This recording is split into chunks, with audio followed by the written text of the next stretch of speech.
Welcome to the Optimistic Curmudgeon, where the best ideas win. You're about to listen to a conversation I have with Dr. Michael Ward discussing his essay in Life on the Silent Planet. I want to thank the C.S. Lewis Institute for sponsoring today's episode. One of the primary ways the Lewis Institute accomplishes their work is through their Fellows Program. The C.S. Lewis Institute Fellows Program offers a year of intensive discipleship that leads to significant life change.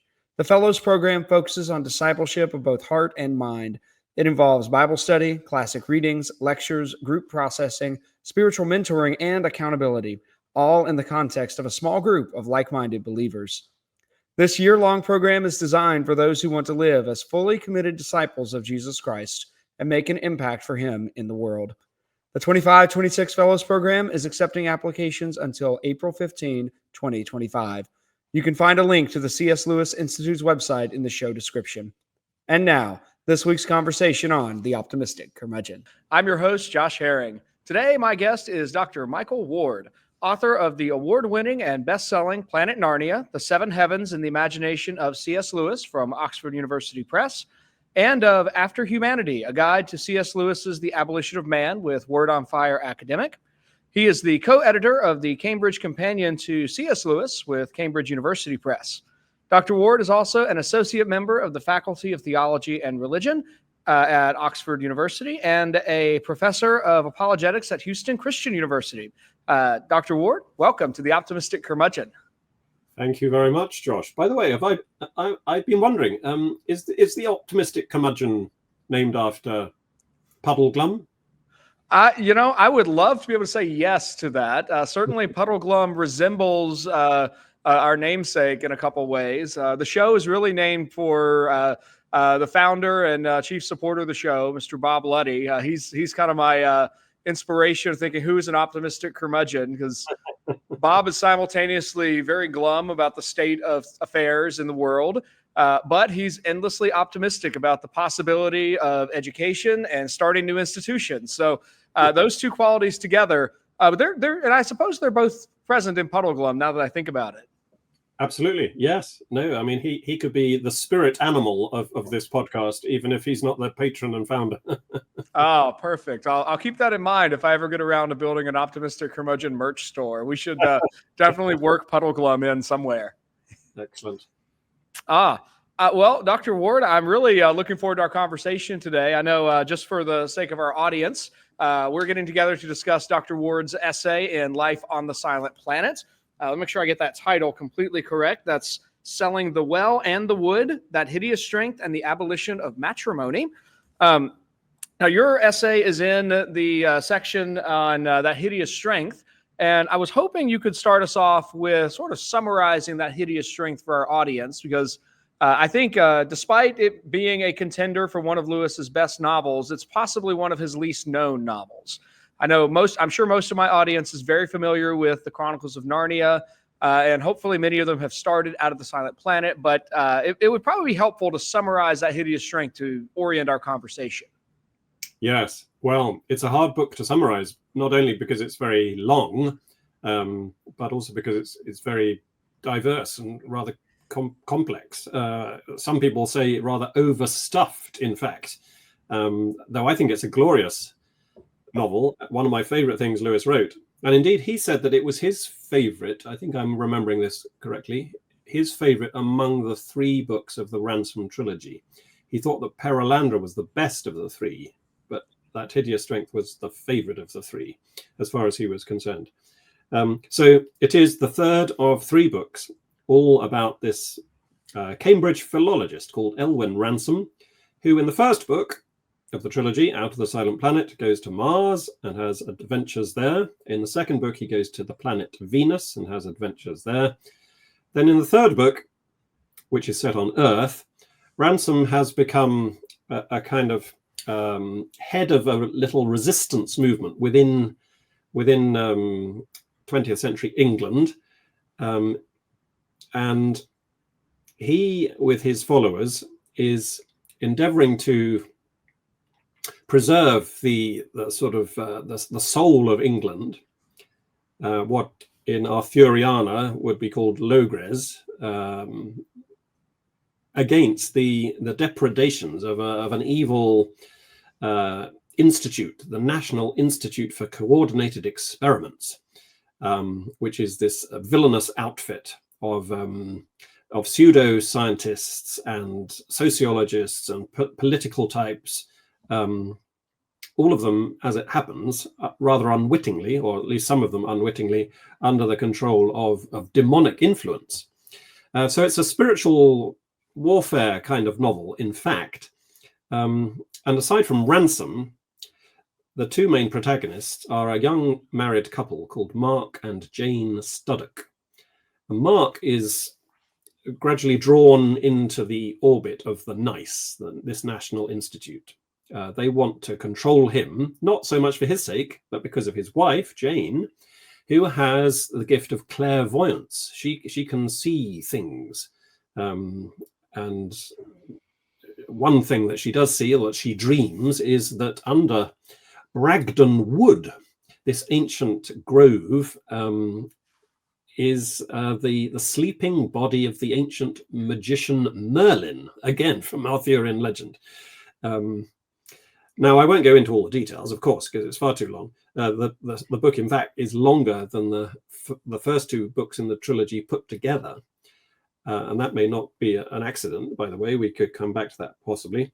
But suffice it to say that Mark and Jane, although going through these terrible trials, which are threatening to wrench them apart as a married couple, eventually both decide to do the right thing. And Jane gets drawn into the orbit of Ransom and his followers, and she puts her clairvoyance at the service of them. And Mark, by the skin of his teeth, escapes from the evil clutches of the NICE and is reconciled with Jane at the end of the novel. And they go off and make love, and as do all the other married couples, and indeed all the birds and the beasts. The whole trilogy ends with a glorious lovemaking session. And that's the end of the story. And you were absolutely right to point out that it just might be an overstuffed novel. I think this was the first of Lewis's writings that I read and thought, I need help understanding this one. I had a professor friend in college, Dr. Dave Stewart, who taught he taught a 1-credit honors seminar on the early modern worldview. And taking that class helped me understand that Hideous Strength so much more. But suddenly, because and you didn't even mention the descent of the gods and the cosmic influences, because it's simultaneously this story about a marriage and the political machinations that anyone paying attention to modern politics will resonate with. And at the exact same time, all of those pieces are contributing to a cosmic struggle about the nature of good and evil and rescuing fallen Thulkandra and in some way restoring it to ultimate reality. Yes. It's a fun novel, but man, it's complex. Yeah, Lewis called it a tall story of devilry, though it has behind it, he says, a serious point, which he has tried to make in another of his books, The Abolition of Man, to which, as you said in the introduction, I have written a guide called After Humanity. So although I've never in any great detail studied that Hideous Strength, or not written much on it, apart from this essay that you mentioned, I've necessarily engaged with many of its ideas because they are very similar to the ideas propounded in The Abolition of Man, which is a more philosophical discussion of objective value. Well, and one other piece on intro, then we'll get to the main topic of our conversation today. I do love the depiction in Hideous Strength of life in community. And you get this great foil between a true community that's based on friendship and submission to a common rule. There's nothing particularly monastic overtly in the community at St. Anne's, but they do sort of form an idyllic monastic community in a way. And then those are contrasted with the sort of pseudo community of isolated individualists who are bound together by their lack of understanding of the common project or complete submission to evil. And I think here you get Lewis showing a better way of life to us isolated, atomized modernists who have almost forgotten the good that belongs to friends getting together to share a pint and discuss good ideas and to live life together. And I always look at the community of St. Anne's as sort of Lewis's depiction of the Inklings. Is that a right move, do you think, or is that a stretch? Well, I think it's part of it, because the Inklings was a group of friends who were bound by a single set of interests under a genial chairman. You can't really call Lewis the head of the Inklings. I mean, he was the sort of dominant personality, you might say, but he didn't control the group like a president or a principal. He and Tolkien together had this friendship out of which grew the Inklings. I think I would perhaps prefer to say that the company at St. Anne's is a rough image of the church. I mean, you mentioned a monastic community, which is a fair comparison as well. But when I think of the church, as St. Paul writes about it in the letter to the Corinthians, the church is one body but has many members, and each member has its own particular function. And the eye cannot say to the ear, I have no need of you, nor vice versa. So in the company of St. Anne's, you have great diversity in unity. Mm-hmm. You have this elderly philologist, Ransom, who's been an interplanetary traveler. You have Jane Studdock. You have a skeptic, indeed, a man called McPhee, who is loosely based on Lewis's tutor when he was a teenager, Mr. Kirkpatrick. You have a couple of married couples, one of whom is, as it happens, sterile, but nonetheless they invite young people into their circle. And you have animals. You have a bear. You have pigs. You have hedgehogs and bats, and everything is welcome in this well-ordered little community, which is a kind of church in little, you might say. I'll avoid the temptation for us to go into a tangent about the Bear of Logres and what Lewis could have done if he had lived longer and done a spun-off short story. But with all of that as prolegomena, hopefully our audience is keyed to the fact that there's a lot happening in that hideous strength. And you chose to write about the question of contraception in that hideous strength. And so I want to kind of situate that in context with two books that both came out in 2024. I'm still working through reading one of them. The other I just loved. Brad Wilcox wrote his book, Get Married, Why Americans Must Defy the Elites, Forge Strong Families, and Save Civilization. In there, I was astonished at the research he presents to suggest two things, that marriage and having children within marriage is actually one of the largest wealth-building activities that anyone can engage in. But then secondly, I don't think he can prove this, but he certainly shows an immense correlation. Wealthy elites in the Western world talk a game about sexual freedom and marriage as bondage, but they themselves get married and they keep their property inside their families.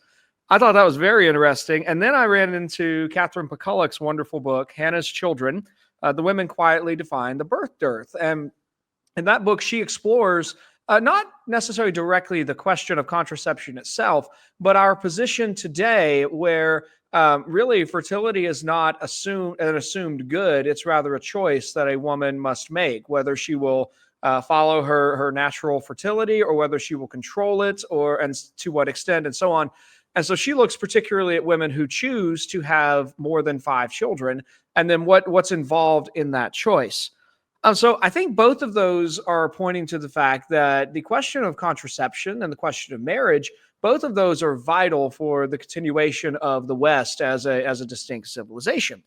Now, all of that, I think it's apparent from a quick survey of headlines. Whenever this episode drops, there probably will be new ones within a week, bemoaning the decline of population in the world. But none of this is particularly new. Lewis is writing about both of these things in as early as 1945, and certainly in some smaller places earlier than that.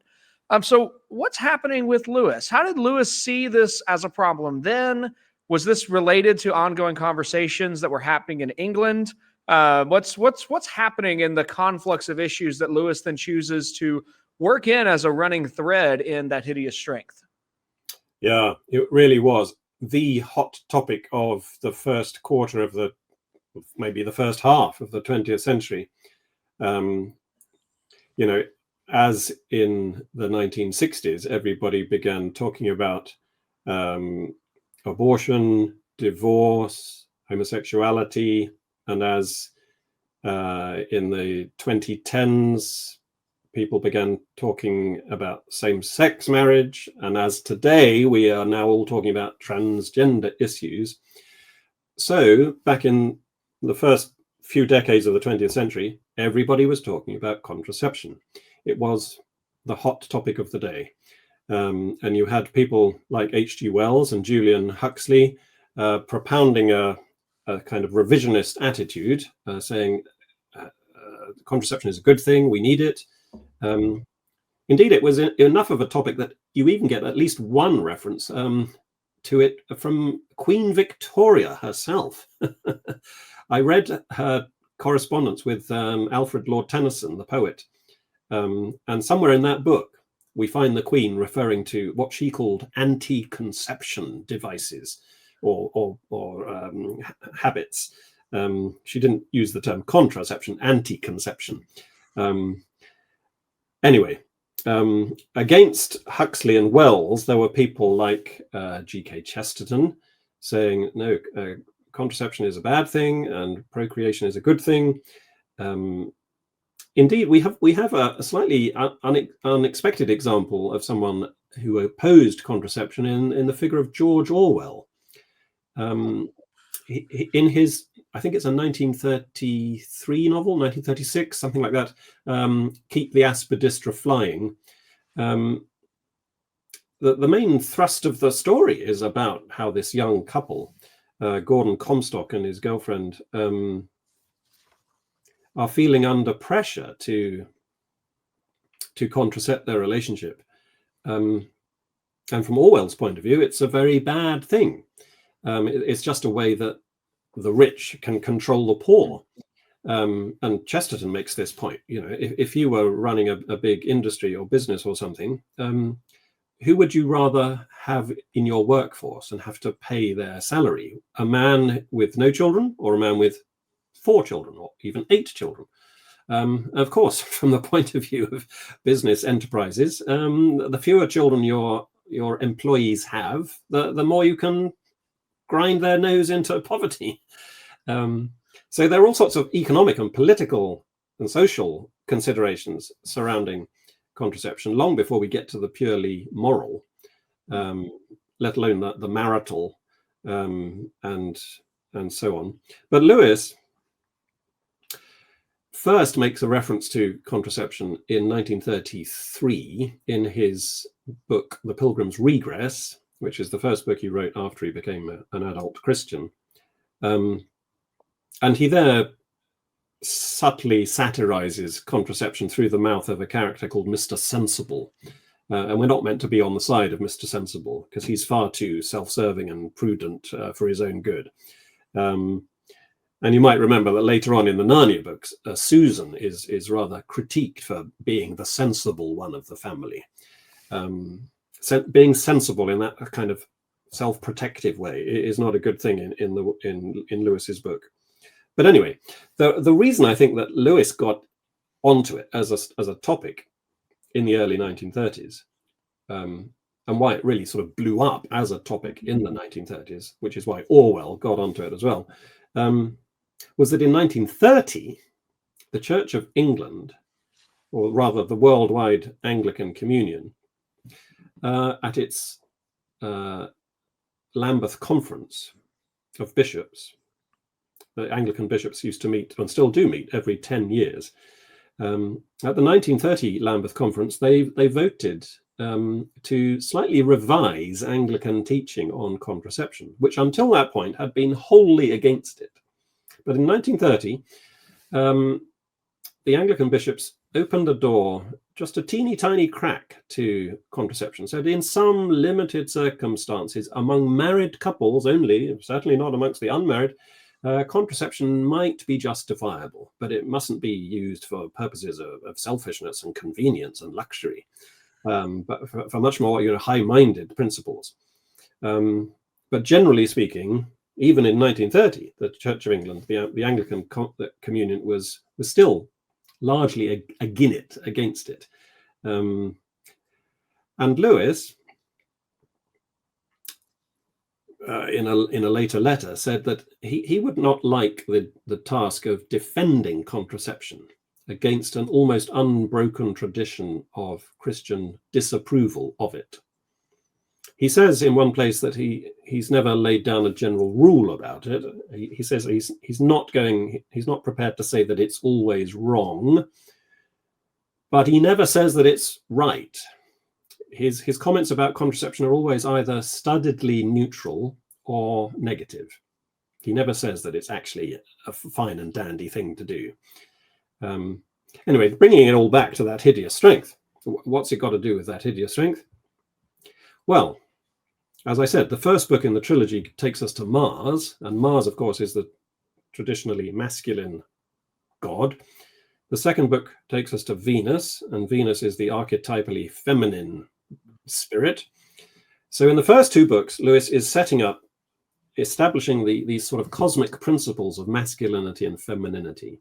And then in the third book, which is about this mundane marriage of Mark and Jane, the story opens with the word matrimony. That's the very first word of the book, matrimony. And matrimony, in most people's lexicons, is an exact synonym for marriage, but it's in fact slightly different. If you look at the etymology of matrimony, the matri means mother, maternal. Matrimony means the mother-making condition, the mother state. So a marriage is a relationship which is ordered to the creation of mothers. It's the creation of children, and you don't get children without mothers. Of course, you don't get children without fathers either. But we can come back to the difference between fathers and mothers in a moment. So Mark and Jane, on whom this third novel centers, have a very unhappy marriage, in no small part because they are contracepting. And this has, although they hardly realize it, driven a wedge between them emotionally. I mean, it's literally driven a wedge between them physiologically. We're not told exactly how they're contracepting, whether it's devices or drugs or just practices, but whatever it is, they're deliberately not having children. And we're meant to understand that the unhappiness in their marriage is related to this distance that they have deliberately set between them in terms of their physical lovemaking. It's a fascinating image because it wasn't until I think the third, maybe fourth time I read that Hideous Strength that this theme particularly leapt out at me. I mean, in reading this novel, you can't miss the fact that Mark and Jane have a strained marriage. They spend 80-90% of the novel separated from each other, and Lewis writes it on parallel tracks. So you alternate between novels from Jane's perspective and Mark's perspective. But Mark is a career climber who is ambitious and is sort of exemplifying Lewis's essay, the inner ring. He's always reaching for the inner ring, and his own journey, I think, is to some extent learning just how awful that is when it is misdirected. Jane's overt character arc is all about learning submission to authority in one sense. But then at the end, they come back together. But it really, I first read your focus on matrimony, and I don't know which place you've written about that in a few different places. But I went back and reread. And I was like, oh, it actually is there, and that sense of they are actively opposing the natural course of their union, the natural fruit of their union. That's sort of the beginning point, because it's that the fact that motherhood is not on the table is what lets Jane still be thinking about her really bad dissertation. That Lewis wrote a letter where he explained that he wasn't trying to say that women can't write dissertations or do literary criticism, but he intentionally had he wants Jane to be writing some obviously kind of derivative dribble about gun. Yeah. But she can still contemplate that because there's no possibility of motherhood. And Mark can physically go away and be gone for weeks at a time because there are no children at home and there's no possibility of that. And so it does seem to me that there is. I really like the way you put it on in page 157 that they impose barrenness upon their young healthy bodies. And that imposition then gives rise to this really negative fruit in their marriage. And I think a surface level reading of the novel picks up on the negative fruit, but it really is one of the places where I think Lewis, he really challenges the reader, because once you read that, it calls into question, in particular on the Protestant side. I think we Protestants often, we just kind of accepted contraception as a technological possibility without really asking some deeper questions about, well, what does this mean about the very nature of marriage, the nature of sexual union, its purposes, and will people actually use a technology only for those specific circumstances, or does opening this a crack bring in so many other problems? And Lewis kind of opens your eyes to seeing that through the image of Mark and Jane and their marriage. Yeah, absolutely. And of course, bringing it back to the abolition of man, which is so very much concerned with technological control of nature, domination of nature, so as to suit our own convenience, rather than ordering our own behavior to the realities of objective morality. You can see exactly what Lewis is, as it were, doing by making this such a strong theme in the novel. He does talk once or twice about contraception in The Abolition of Man, but you have to be paying fairly close attention to see that the two books are largely concerned with the same issue. In my essay, I talk about how in The Abolition of Man, Lewis argues that the cardinal problem for the wise men of old had been how to conform the soul to reality, and the solution had been knowledge, self-discipline, and virtue, whereas the cardinal problem for modern man is how to subdue reality to the wishes of men, and the solution is a technique. And so in Mark and Jane, we see them reaching for the technical solution to their problems of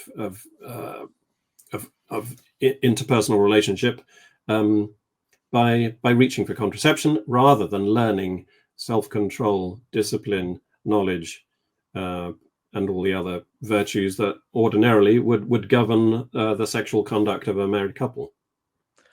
I think two other parts of that hideous strength come to mind. There's a fabulous conversation between Jane and Ransom, where Jane sort of asserts a modern woman's egalitarian balking at the word submission. And Ransom responds with just a beautiful description of the fact that erotic love is impossible without obedience, and that it's the kind of love that you can only learn by obeying and submitting and discovering something new.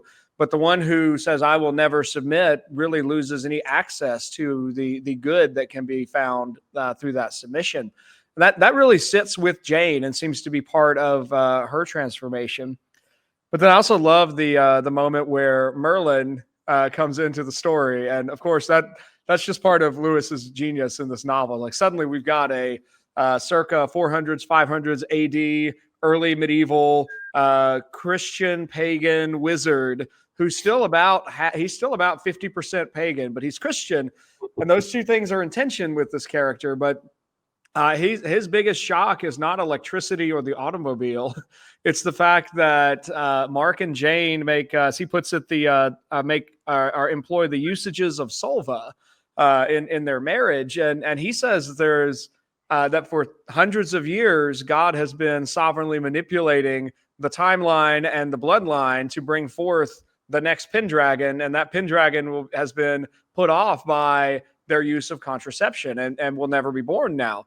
And Ransom softens that a little bit, but it definitely puts into contrast the modern perspective versus the tradition that Lewis represents through Merlin's perspective. Yeah, absolutely.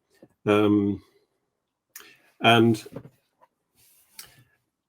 just to focus in for a moment on that word submission, I think it's very important to point out that there is mutual submission in marriage. It's not just that the woman has to submit to the man.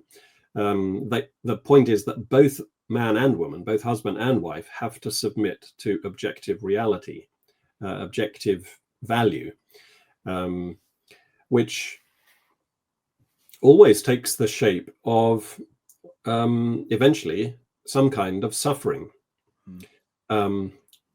So again, to bring it back to the abolition of man, repeatedly in the abolition of man, Lewis argues that the crucial test of our belief in objective value is our willingness to suffer for the good. And the critical experiment, he says, is death for one's country in battle. Dulciet decorum est pro patria mori. It's sweet and fitting to die for one's country. Really? How could it be sweet and fitting to suffer and die on the battlefield? Well, because patriotism is a good thing. Love of country is a good thing. Defending one's family, one's nation, one's neighbors is a good thing, even though it may cost you. And unless you're willing to risk your life in defense of those good things, then you don't really believe they're good, do you? You just happen to think that they're conveniently ordered to your own convenience. And if someone stronger than you comes along and takes them away, then you just cravenly and servilely allow them to do so. So when it comes to marriage, both husband and wife have to risk a great deal of potential suffering, and indeed actual suffering, when it comes to begetting and bearing and raising children. I mean, most obviously, there's a physical suffering for the mother as she goes through the travail of giving birth, but for the husband too, if he's a loyal, faithful husband who stands by his wife and has to control his own sexual urges while she's pregnant, while she's raising, bearing and nursing the child, and has to get on his bike and go out to work and find money and food to feed this family that he has fathered, when he would much rather be scrolling through Facebook for 10 hours a day or whatever it may be. There's suffering for both husband and wife, and they need to submit themselves to that cross, to put it in Christian terms. And therefore, they show themselves to be believers in objective value. They're not just egotists. They're not just doing whatever suits them. They're not just trying to make a name for themselves on their own terms. And this is where the title of the novel comes in. That Hideous Strength is actually a reference to a 16th century poem about the Tower of Babel. And of course, the men of the Tower of Babel in the book of Genesis decide to build a huge, great tower reaching up to the heavens so that they can make a name for themselves. They're going to exert themselves and, as it were, make themselves into gods, rather than accepting that, well, they're just creatures, and that God himself will elevate them, exalt them in his own way, at his own time and choosing, should he wish. So there's so much going on in this novel, but that's one little, I think, quite crucial point about submission. Because if you're not careful, you get skewed into a reading of the novel, which makes it sound like all that Lewis wants is for women to stay home and have babies, and that's not what he's saying. He's saying that men and women together should be fruitful and multiply, and each should take on the cross appropriate to their gender or sex.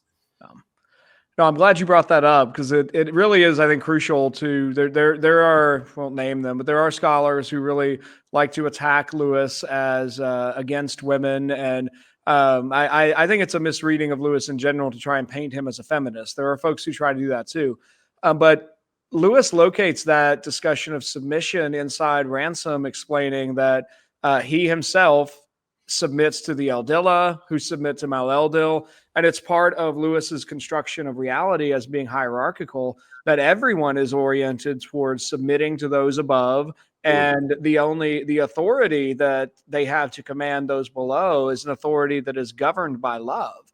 This is not some oppressive tyranny that is seeking the benefit of the commander.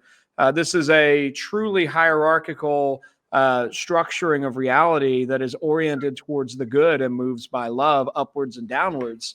This too goes back to Lewis as a medievalist. I mean, his deep love of hierarchy and longing for the medieval cosmology to be physically true, and he recognizes that it's not. That's the closing bit of the discarded image. He says it's a beautiful structure. Its only flaw is that it's not real. It's not true. I think, and that too, he fits with a robust understanding of Christian marriage from the New Testament. There's Ephesians 5 gets a bad rap a lot of times, where folks love to hone in on St. Paul saying, wives, submit to your husbands. But they really, in my experience at least, they fail to go back a few verses and read the fullness of what Paul intends when he says, husbands, love your wives as Christ loved the church, to the literal extent of death. And that elsewhere, and I think it's Corinthians, he says that husbands, your bodies belong to your wives. Wives, your bodies belong to your husbands. There's a mutual ownership. I think you expressed very well this idea of mutual submission to each other within a rightly defined relationship for those purposes leads ultimately to flourishing. And that's really what I think we see beginning to happen in Jane and Mark over the course of the novel. It's certainly not done. The novel closes with Jane choosing to pick up Mark's coat that he threw aside. I often leave things lying around the house. So I always resonate with Mark, just forgetting that he needs to put up his own clothes. But Jane picking that up and going into the cabin to be with her husband and choosing to go back to him, it seems like the beginning of a rebirth of their marriage to me. Yes, it absolutely is. And as she enters the marriage chamber, the bed chamber that she has prepared earlier on in the novel, we know very well what's going to happen next, because Mark has taken off his clothes and the weather is warm and wet, and he's opened the window and the arm of his shirt is hanging out because he's obviously gone to bed. He's waiting for her to turn up. But as Jane opens the door into the lodge, we close the book. What passes next between husband and wife is not for us to witness. It's clear what's going to happen. They are, in fact, going to conceive that very night. The suggestion is the new Pendragon, the new governor of Logres, who's going to succeed to that office after Ransom leaves it. So yes, it's it's a very sensual novel. It's a glorious vindication, a triumphant vindication of the body. Jane has been supposedly writing her doctorate on John Donne, the 17th century poet, and his triumphant vindication of the body, all the while neglecting her actual body and the body of her marriage, more broadly considered. But now, thanks to all the adventures that she and her husband have gone through, they are actually going to vindicate their bodies and their marriage more generally. And so it's a very sexy ending, but done very, very tastefully and chastely. There's nothing sort of pornographic about it, but it is a great celebration of the flesh, of the incarnational principle of Christianity, which is another important aspect of the undergirding theology of the book, in addition to the one you mentioned about hierarchy. Because, of course, hierarchy, which tends to get a bad rap these days, if understood correctly within the Christian framework, derives its basis from the nature of God, that God is Father, Son, and Holy Spirit, and the Son submits to the Father, and the Father eternally begets the Son. There's this reciprocal self-giving eternally enacted between Father and Son in the Holy Spirit. And it's not a kind of tyrannical dominance that the Father exerts over the Son. It's rather a truly fatherly self-giving, which indeed is mutually constitutive, because in classical Christian theology, we would say that there was never a time when the Son was not. The Son is eternally begotten of the Father. So it's not as if the the father just begets the son and the son has to put up with it. It's more a question of, well, in a sense, the son begets the father, because you can't be a father unless you have a son. And just as the father constitutes the son in his sonhood, so the son constitutes the father in his fatherhood. It's entirely egalitarian in that sense, even though it is also hierarchically ordered. It's a place where I don't know that our typical language of egalitarian and complementarian is necessarily that helpful for describing that relationship, because the way the Trinity relates is just beautiful, and it's always more complicated than our words can adequately just capture the fullness of. Mm. Well, Dr. Ward, I want to shift over towards the latter section of your essay. You kind of move a little bit symbolical. So I want to see if you can explain some of the symbolism happening that you deal with.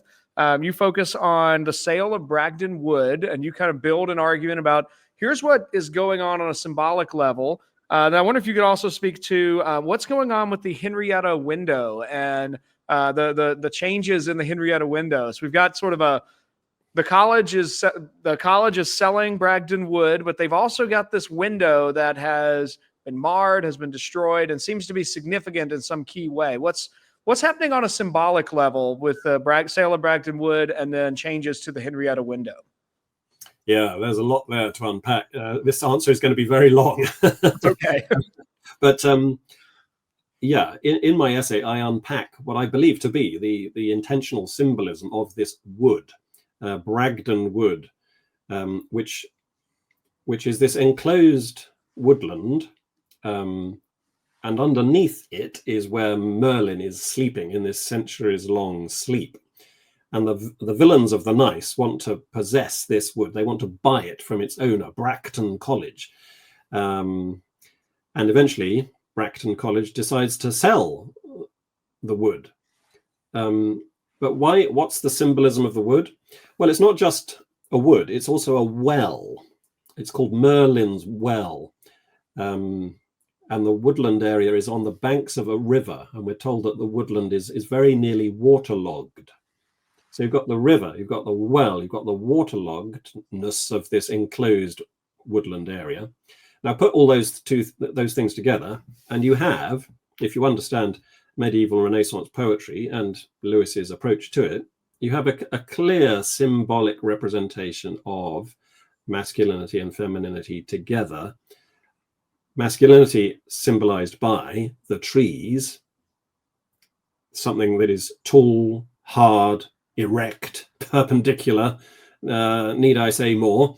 And if you've been paying any attention to the first novel in the trilogy, Out of the Silent Planet, set on Mars, it's full of tree imagery.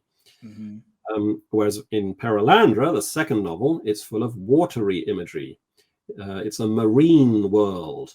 When Ransom goes to Perelandra, to Venus, he learns almost, as it were, to walk on water. So when we come to the Bragdon Wood, which is so very arboreal on the one hand, but also aqueous on the other, the wood and the water imagery is meant to suggest the coming together of masculinity and femininity in marriage.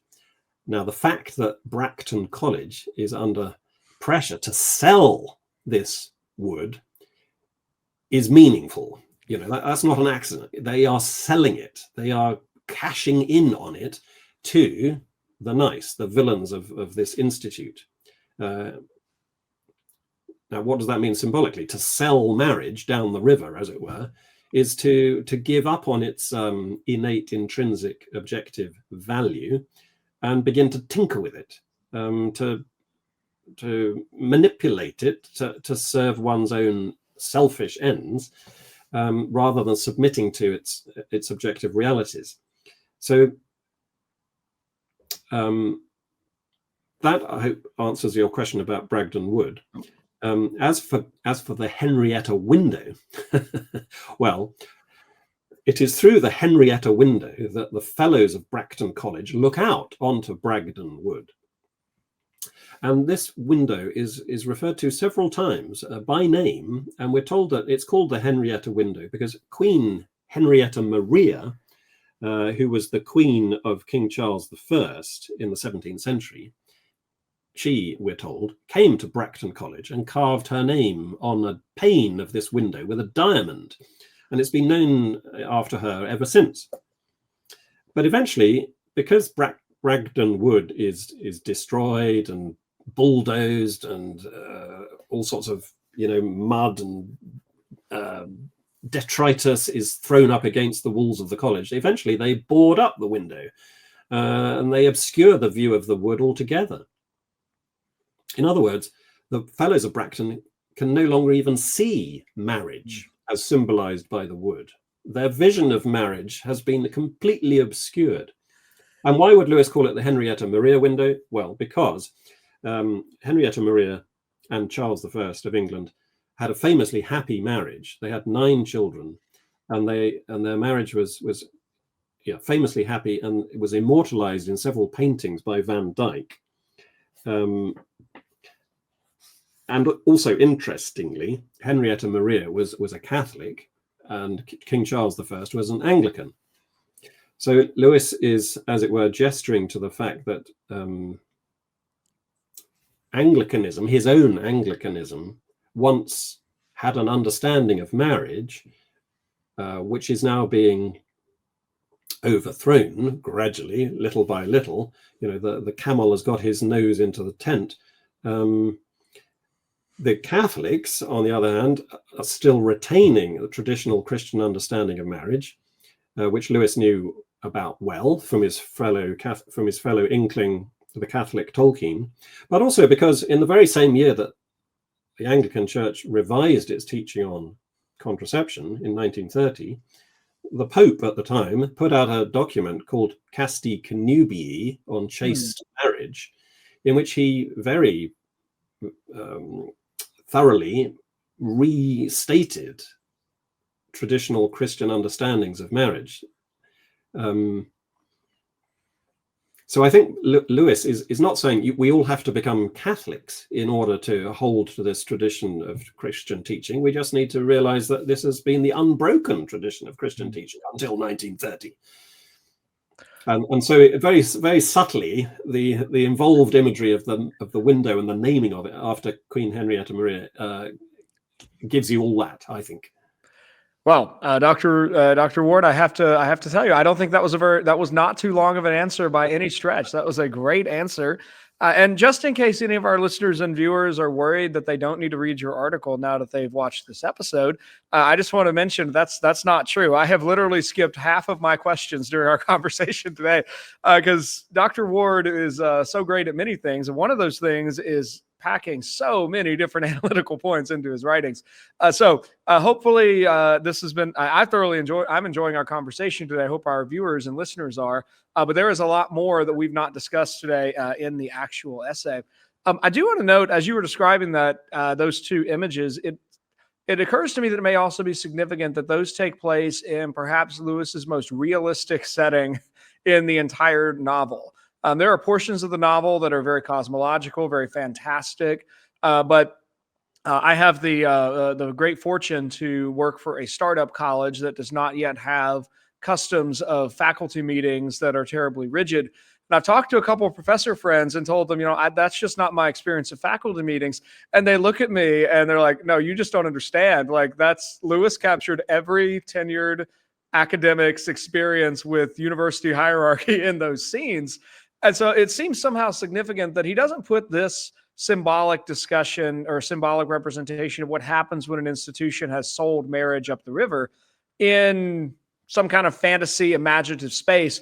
It's in the literal, almost boardroom meeting of the faculty senate or whatever the title is for that group in Bracton College. And then you get to see, and there, by the time the Henrietta window is covered up, there's like the clamor of bulldozers outside. I mean, all of their academic poise has been disrupted. And that too seems very realistic. Yeah, absolutely. It's been pointed out that Hideous Strength is the only novel by C.S. Lewis which is set in the real world, in England. It's not Narnia, it's not Venus, it's not Mars, it's not an imagined afterworld of the Great Divorce. It's not in a sort of imagined barbaric kingdom until we have faces. It's modern day England. And you're quite right that it's an outrage. It's a blasphemy. What eventually happens to Bragton Wood, this sacred woodland, it's described as almost the holy of holies, is completely destroyed. It's transformed. All that can be heard coming from Bragton Wood, just to give you a few words from the novel, is clangings, thuddings, hootings, shouts, curses, and metallic screams in an invisible world. This is what marriage has become. It's become invisible to us. We no longer understand that this is the point of marriage, that procreation is intrinsic to the marital relationship. That is the nature of marriage by definition. All other friendships are friendships, but only one friendship is ordered to the production of new life, and that is matrimony, the mother-making relationship. So for Lewis to fasten in upon this in the late 1930s, early 1940s, as he wrote these three books, is, I think, a remarkable testimony to his prescience. He understood, I think, where this new revisionist approach to contraception was likely to lead. He had such a grasp of logical chains of connection that he just imagined himself, down the road 10, 20, 30 years. I mean, even Lewis's imagination couldn't quite depict where we have ended up now, with not only transgenderism but transhumanism, where people can declare themselves to be parrots if they wish, because I make things up. My Nietzschean will is more powerful than any supposedly objective reality, isn't it? And Lewis saw all that, at least in embryo, in the 1930s and 40s. It's a remarkably prophetic work. It's very true, and I'm so grateful for your work to explicate Lewis's ideas and just help the rest of us see a little bit more clearly what's there. I think the field of literary criticism has created its own bad reputation in recent decades, but I think there is still a place for those who are particularly skilled at reading certain authors to help others get into them. That's what I think a good critic should do. And that's certainly what each book of yours I've read, and when I got to hear you speak, that's what you do. So I very much thank you for helping us see more into what's there in front of us. My pleasure, Josh. I really enjoyed writing this essay. I've been teasing out some of this symbolism for a long time. And finally, when Rhys Laverty told me he was putting together this book of essays on the Ransom Trilogy, I thought, this is my opportunity. I will buckle down and work it all out. And it was fascinating to see how very, very carefully written that Hideous Strength is. It wasn't just slopped together. It might be overstuffed, yeah, but the stuffing is all there for a reason. I think it's a glorious novel, one of my favorites, and not only is it so meaningful, as we've been discussing, it's also very beautiful in places, with the descent of the gods when the angelic powers come down to earth. That's an absolutely fantastic passage of Lewis as a prose stylist. It's also a very funny book. The bear, Mr. Bultitude, and when Merlin becomes awake and is mistaken, or when the tramp is mistaken for Merlin, there's great comedy as well. And indeed the social and educational satire of the college meeting that you mentioned. It's a glorious book, amazing piece of work. Oh, certainly it is. Well, Dr. Ward, as we're wrapping up today, I did want to take the chance to ask you what's next in your writing pipeline. I know on the book level, it's now been 3-4 years since you published After Humanity. What's on the horizon? At the moment, I'm not under contract for any book. I'm just working away at various essays and articles and talks, including the one talk you heard at George Fox University at that big Lewis conference last September. I'm turning that now into an essay which will be published in Sehnsucht, the C.S. Lewis journal. And that essay is all about the origin of the name Narnia, why Lewis named his imagined country Narnia and not something else. I've got lots of ideas and plans and projects on the back burner. The only question is which is going to come to the front burner. Because I've realized now, having written several books, that you mustn't undertake these projects lightly. Because if you want to do them well, they take a huge amount of effort and time. So selecting the one book that I'm going to write next is a decision I will have to make in the next 6 months or so. So watch this space. Sounds great. We'll be waiting with bated breath to see what the next big project is. Well, Dr. Ward, just in case anybody wants to get caught up on the backlog of writings you've done, how can people find and follow you online? I have a website called michaelward.net. I also am on Facebook. That's the extent of my online presence. But hopefully that's enough for people to see what I am doing and have done if they're interested. That'll do. Perfect. Well, we'll be sure to put a link to your website in the show description when this episode drops. So viewers and listeners, be sure to check out michaelward.net, and you can get caught up on everything Dr. Ward has done and know about new projects as they come around. Dr. Ward, thank you so much for coming on The Optimistic Curmudgeon today. This has been a delight, and I feel like I've learned a lot more about that hideous strength. I might need to go reread it again. My pleasure. Thank you. And I feel all the more like a marsh wiggle for having been on The Optimistic Curmudgeon for the last 50 minutes or however long it's been. Thank you, Josh. Perfect. Well, thank you, listeners and viewers, for joining us today here on The Optimistic Curmudgeon.